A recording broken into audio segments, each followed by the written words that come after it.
හොර ගෙඩියා වෙන්න කඩනවට වැඩි කනවා ඉන්න කියලා. 같이 사진 찍자. 여기. 좋아요. හයි යන්නම්.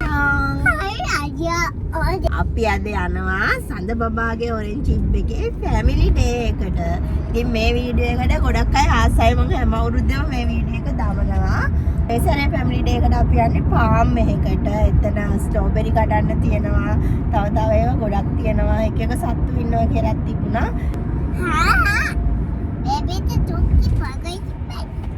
tokkි පොග ශිප්පුවද? tokkි ඉන්නවද දන්නේ නැහැ. බේබිත් දන්නේ නැහැ. අපි ගිහින් බලමු. මේ අවුරුද්දේ අපිට එන්න කියලා තිබ්බ ලොකේෂන් එක තමයි කෙන්ජු පැත්තේ. මේ ෆාම් එක හදලා තියෙන්නෙම මේ වගේ නර්සරි ස්කූල් වගේ ඇක්ටිවිටීස් වලටම තමයි.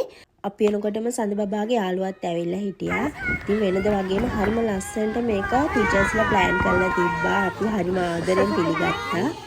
ආපු ගමන්ම හැමෝටම මේ වගේ කාඩ්ස් හම්බුණා. අම්මටයි තාත්තටයි බබාටයි. මුලින්ම පොඩි මීටින් එකක් වගේ තිබ්බා ප්‍රෝග්‍රෑම් එක ගැන විස්තර කියලා අද දවසේ. ඊට පස්සේ අපිට ගෙදරදී පුරුදු වෙන්න කියලා තිබුණා සින්දුවකට ඩාන්ස් එකක්. ඒක ටීචර්ස්ලා නටලා අපිට වීඩියෝ ක්ලිප් එකක් තිබ්බ ගෙදර බබාලා එක්ක නටලා පුරුදු වෙන්න කියලා. ඉතින් ওই සඳ බබාත් උඩ පැන කරන්නේ යන්නේ ඩාන්ස් එක.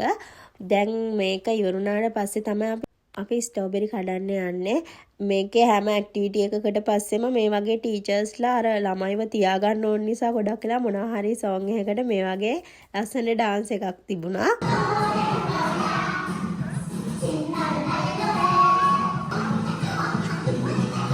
මේ ස්ට්‍රෝබෙරි ෆාම් එක ඇතුළට යන ගම මෙතන හරිම ලස්සනට හදලා තියෙනවා. ඇතුළට ගිහිල්ලා යනවා නිකන් කොෆි ෂොප් එකක් වගේ. හරිම ලස්සනයි මේක ඇතුළ. 상큼하고 향기로운 딸기밭에 오신 걸 환영합니다.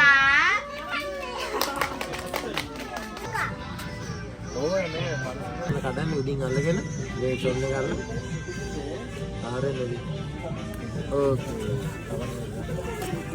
රතු පාට එකක් අර ඉස්සරහට යන්න 아니야 베비 작은 거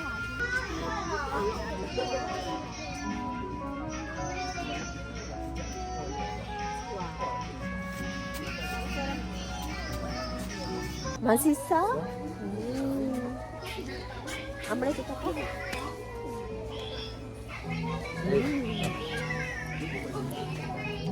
painasnya painasa.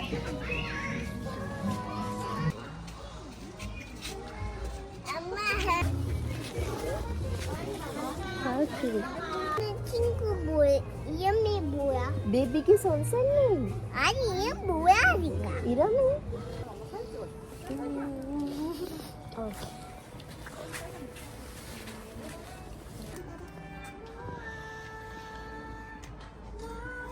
හොර ගෙඩියා වෙන්න කඩනවට වැඩි කනවා ඉන්න කියලා.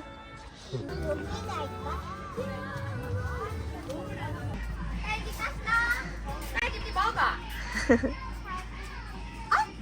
같이 사진 찍자. 여기. 좋아요. 먹고 꼭지 여기에 담아주면. ස්ට්‍රෝබෙරි කඩලි වරලා ආවට පස්සේ හරිම ලස්සනට ෆොටෝස් ගන්නත් හදලා තිබුණා. හරිම කියුට් විදියට එක අයිටම්ස් අල්ලලා.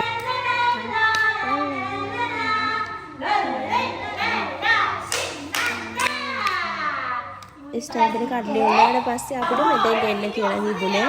මෙතන ටීචර් කෙනෙක් ලස්සනට ඇවිල්ලා මේ වගේ ලස්සන ඇක්ටිවිටීස් ටිකක් තිබුණා ස්ට්‍රෝබෙරි ගැන. කොහොමද ස්ට්‍රෝබෙරි කන්නේ, ඒ වගේ මොනවද හදන්නේ, ඒ වගේම මෙයාලට පොඩි ගේම් වගේක් තිබුණා ස්ට්‍රෝබෙරි ගෙඩි හොයන්න. එතන ටික වෙලාවක් මේ වගේ ගේම්ස් ටික කළා.